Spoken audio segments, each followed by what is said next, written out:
1. At this front desk, we're not allowed to take reservation calls. Since I've worked various other hotels in this chain, I know how to do this. But the agents who started at this location do not know how to even do that. There were very few checkouts this morning, so I was taking care of phone calls. I don't know why, but at this location we receive calls about everything from how close we are to the airports, to what kind of hamburger is served in the restaurant, to what convention is in town, to how far are you from a particular city on the other coast, to what time does the sun rise. It's a random hodgepodge of stuff every day. Anyway, it's about 10 a.m. Friday morning, and I've been dealing with phone shenanigans for 3 hours now. The week has been insanely busy from both staff requests and guests. As a side self-promo, I pride myself in sounding neutral on the phone, at worst, and excited for the guest, at best. I took a call from a woman who called to say she didn't know how to make a government rate reservation. The queue to speak with the reservation agent is about a 20-minute wait, and you have to wade through about 5 layers of auto-prompting. Thinking this was going to be something I could take care of quickly, I said I would be happy to show her how to do this over the internet, and asked her if she has internet access. She did. And I walked her through the process. And lo and behold, there were no government rates available that night. We'd sold out of the allocation. But we need 10 rooms at a government rate. It is important. We're going to the convention center. Well, as we have both seen, there are no rooms left at this hotel at the government rate. The next nearest hotel is across the street. It takes about 7 seconds to cross the 20-foot wide, 6-meter street. Think of an uppercase T. The convention center is on top. The hotel is on the left. The other hotel is on the right. Other hotel is a newer and very nice hotel as well, and also the same parent company, I say in my most neutral voice. I can't have that. What would you do? And this is where I lost it, in my head, but not my voice. After a week of absolute craziness, I boarded the opinion train and didn't get off. Well, I would stay at the other hotel. It's newer and nicer, has the government rate, it has the exact same distance to the CC. I want to stay at this hotel. I don't understand why the rate is not available. I need to have the government rate. It seems then that you have a decision to make. Is government rate more important to you, or is staying at this location? You asked me what I would do. I would stay in the newer, nicer hotel at the government rate. I walk across that street every day, twice a day, and it takes me about 7 seconds to cross. I don't have a mobility disability to worry about. Does any of the people you're booking for have a mobility disability? No? Then, ma'am, I would stay at the other hotel. It gives you the rate you are looking for, and is the exact same distance to the CC. But I want to stay at this hotel. Can't you book my rooms at government rate? Unfortunately not, ma'am. I cannot override the government rate allocation, and we do not offer wait lists. I went on. It sounds like you have some thinking to do. Which is more important to you and or your team, booking at the government rate or being at the hotel? You can't have both, so it sounds like you have a decision to make. Think about it for a while, and talk with your team. And when you've made a decision, you can either call the reservation line at the other hotel or book rooms online at our hotel. I have given you my opinion, and can help you no further. Thank you for calling. I hope you have a good weekend. 2. This story takes place in a small boutique hotel in a city that mostly sees business travel throughout the week.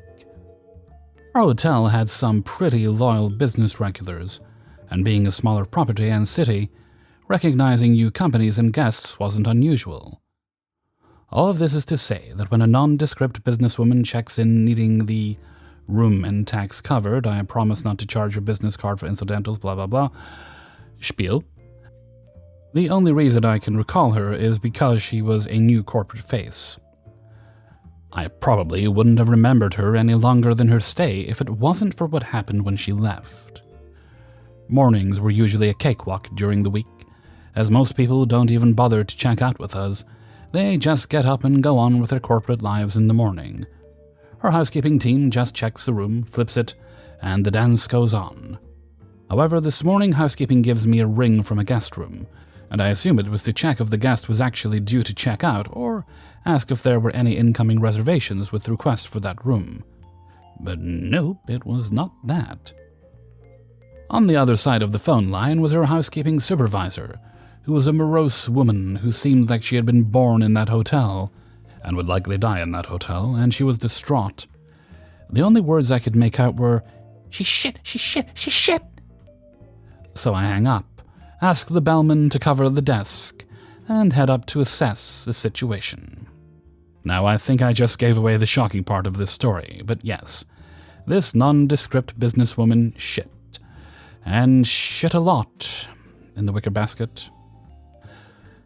Nothing else in the room gave any clues as to why she chose this receptacle. The toilet worked just fine, and the excrement in question, and I hate that I have to say this, seemed healthy. As in, it didn't seem like this was an emergency situation. It literally looked like she just moved the trash can to the middle of the bedroom area, and then was off to the races. So, luckily for us, we weren't sold out that night, and we decided the best course of action would be to hang the room for the night or two, to have someone come in and remove the offending wicker basket, and give that room some time to properly air out and become one with the ozone machine. Now, I am not a monster. I didn't charge her for every night we couldn't sell the room, because who am I to assume there wasn't some sort of poop emergency only a wicker basket could solve. But I did decide that charging her for additional cleaning is more than reasonable. Now fast forward a week or so later. I'm helping out our res team and working a shift at the back taking calls. Before the industry ate my soul, I was that colleague. We have a new girl working the front desk and the general hotel line. When she rings me in the back, letting me know she had an angry guest on the line who wanted to speak with the manager. Now, since I'm not actually working the desk that day, I was a little irked to still be getting yelled at by guests in the back, but also didn't want the guest to be transferred around. I asked the new girl if she's grabbed this woman's reso info before transferring the call, so that I can be prepared when I speak with the guest. And lo and behold, it was the perpetrator herself, teleconferencing back to the scene of the crime. I squealed and told my colleague she could put her through and stay on the line if she wasn't busy.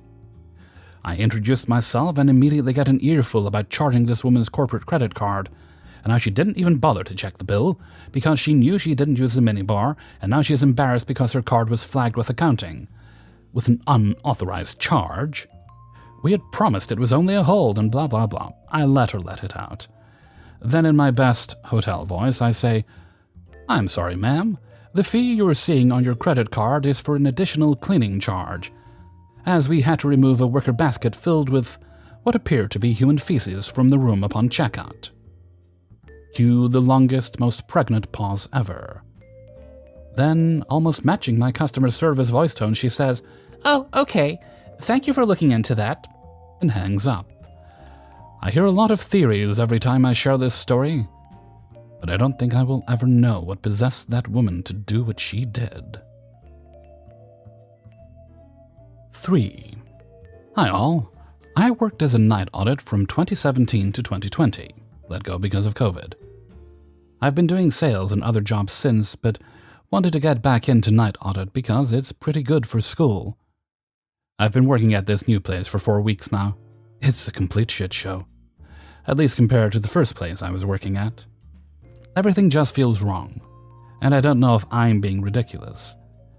I'm the full-time night auditor, 11 p.m. to 7 a.m. 5 days a week, at a small hotel, 60 rooms. The only other person trained on night audit is the AGM, so when I needed to call out the other night because I'm sick, throwing up, and fever, it was a big ordeal because she had to cover. Normally I tough through being sick, but as the night auditor, I fully prepare our continental breakfast. Without any food licenses, by the way, and don't want guests to get sick, so when I'm sick, I refuse to come in. It makes me worried about the backlash I'd receive if I needed to take more than one night off. There has also been minimal to no training. I'm constantly having to wordsmith my way around problems because my managers don't answer texts or calls at night when the weird requests and issues arise. It's stressful, I also feel the workload isn't exactly balanced between the FDA shifts. Just looking at shift checklists, the day and evening shifts don't do even half as much as I'm required to do. I have to wash and dry 5 to 7 loads of laundry a night, fold everything, including stuff left over from housekeepers, and when all of that is finished, I stock all the linen, half upstairs, half downstairs. This takes around 3 hours. I'm also the one who needs to spot bleach stained linen, then I need to wash, dry, and fold those. I understand night auditor duties sometimes include doing laundry, but to this extent I've never heard of. Breakfast is another ordeal. I fully prepare eggs, biscuits, and gravy, cut fresh fruit, put up displays, and set up all stations, clean constantly. Not to mention, I am doing all of this while getting calls and requests every 5 to 10 minutes, because something is always wrong. Busted TV signal, batteries aren't working, locks aren't reading keys, domestic violence I need to break up, patrolling the parking lot, hotel isn't in a great area. Little things that add up. Supplies are always late, forcing me to constantly apologize to guests. Sorry, you can't print anything, and neither can I because we ran out of printer ink. Food safety is non-existent. Food that needs to be refrigerated isn't, just left out. I don't use this food, I just throw it out because I care about people getting sick. Public housing lets people stay here for weeks, and these guests always have issues and are a nightmare. I know how night auditing is, and being the jack-of-all-trades nightman is what I'm expected to be. And I don't mind that. It's one of the appealing aspects of night auditing.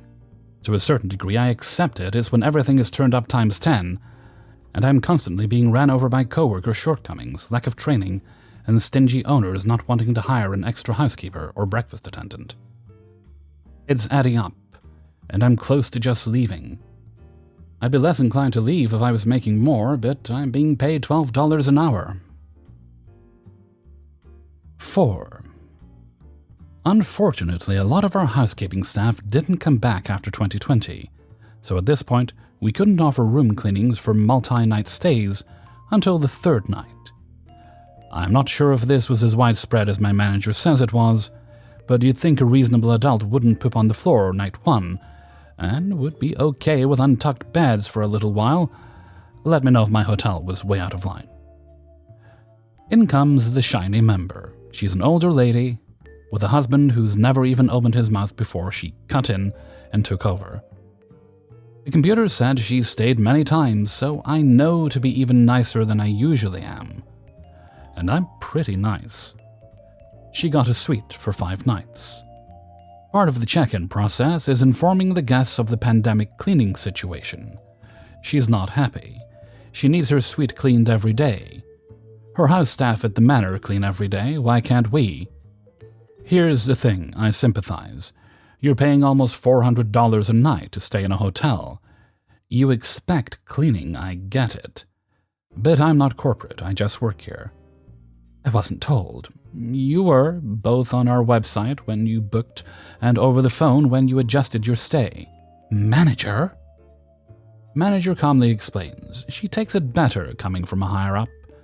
Her Karen urge satisfied. Then comes why they need daily cleanings, though. Shiny member's husband sometimes soils the bed. Manager and I look at each other. He's clearly 55 plus, but he doesn't look too bad. Surely she's exaggerating. She's not. The man clearly has a condition. Although if you have that kind of condition and you're traveling, wouldn't you travel with pads or wear an adult diaper in bed and clean up after yourself? Next morning, I needed hours PM then, AM, she reports to the front desk at 8 a.m. on the way to our breakfast to calmly inform us that their bed needs changing. Hubby still hasn't said a word to soil the bed. Also, their TV isn't working. I radio housekeeping and inform them their dread duty of cleaning the mess and placing a replacement remote. On the way out of breakfast, she asks what channel carries some random high school game show I've never heard of. I'm not sure, ma'am, I'll look it up. I furiously type into my phone the show, one that supposedly has been on since 1967. It's filmed in DC, and has never and will never be broadcast nationwide. It's a stupid local program on a local channel in Maryland. The hotel I work at is in Pennsylvania. I tell her that it might not be available on our hotel's standard 40 channels, mostly news and boobs. But maybe Fox has it. It doesn't. She then checked out early because of the terrible way she'd been treated. All she wanted to do was watch her grandson compete, and since she can't, it's back to the manor. 5. 2016 is where this story takes place. Our guests are an older couple.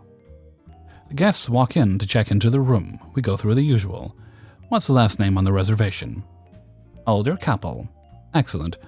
If I could just take a quick peek at a form of ID. Great. Looks like we have you here for 2 nights in a king's suite. I just need a card for incidentals. We're actually going to be using a gift card for our stay. Unfortunately, it looks like you booked through a third-party reservation site, so you've already paid for the room. The gift card won't change what you've paid. We were told we could use this gift card at any hotel in this chain. You can, but the reservation has to be booked through us directly. When you book through Expat, Price, Hotels, etc., you actually pay them. Then they take out their commission and pay us with a different credit card. So if I apply this gift card, it would only affect what they pay us. I don't want to waste your gift card. We're only staying here because we have the gift card. We were told we could use this gift card. Now you're saying we can't? This goes on for about 10 to 15 more minutes, because they storm out to their car, mainly due to the husband's irritation. I then get a call from customer care. Hello, we have a guest on the line telling us you won't let them use a gift card at your property. Yeah, I try to explain that since they booked through a third party, the gift card would be wasted if I applied it to the reservation. But after 20 minutes of trying to explain this, they stormed out of the hotel. Oh, I see that now. They did in fact book through a third party. Nice work checking before calling me, you genius. I mean, if they really want me to, I'll apply the gift card, but I was just trying to save them their money and not burn them. No, definitely don't use the gift card. It has to be booked through us directly. Can you try explaining to them what's going on? I tried for 15 to 20 minutes, and they don't seem to understand. Absolutely, I'll try to explain it to them so they understand. I'll give you a call back if I have any questions or problems. I don't know what she told them, but they came back in and were apologetic and friendly, checked in with no problems, and I never saw them again. The husband did look a bit embarrassed. They did leave a review mentioning how friendly I was. Definitely wasn't expecting that. I've definitely learned to be more careful with my words to help guests understand me easier over the years. With what I know now, I could have definitely helped these guests a lot more effectively for sure. Hey everybody, Hellfreezer here, and thank you very much for listening to Coahw, episode 88. And thank you very much to everybody who allowed me to use their stories in this video. If you enjoyed the video, then I'd appreciate it if you give it a share on all your various social media, on the Twitters, on the Facebooks, and the TikToks. Can you share on TikTok? I have no idea. But you know what you're a member of. You know better than I do. Okay, let's see. This is Monday. Monday we have new special shout-outs today. Okay, so that moves us right along to Hellfreezer's question of the day. Okay, now let's have a think. Okay, this is going to be the great divider today. Do you prefer tea or coffee? Of course, we can all drink both, but do you have a preference? I personally prefer tea, and I've been getting a little bit... Summer's a bad time to do it, but I've been getting a little bit more into teas recently. I go through periods every now and again, and for years, I hadn't really drank any tea. It just wasn't my thing. Occasionally coffee maybe, but not much even that. I'd prefer like iced tea usually, or cola. Pepsi Max was my favorite. But then eventually I thought, you know what? It was the winter time. I thought I'm going to try and get some tea. So I got some Earl Grey and some green teas to try, and I liked them all. I even found a nice one that was caffeine free called Red Bush tea. And lately I've got a couple other ones because I was running a bit low. It's time to resupply. So I'll be drinking a bit more in the coming weeks, months, or maybe not. I might try and figure out how to make cold brew green tea. I did buy you know those jars you get? It's like a large jug. Can't remember the company that makes it, but large jug, and it's got like a filter in it. And you put your tea leaves or your coffee if you're making coffee, and it just kind of cold brews on its own. Fill it with water, stick it in the fridge. After like a day or whatever, it comes out and it's ready. So I might try doing that. Anyway, do you have a favorite? And if you do, is there a particular type of tea and or coffee you do like? Please leave your answer in a comment below. Okay, and with that, I'm going to head off for now. So until next time, thank you very much for listening, and take very good care of yourself.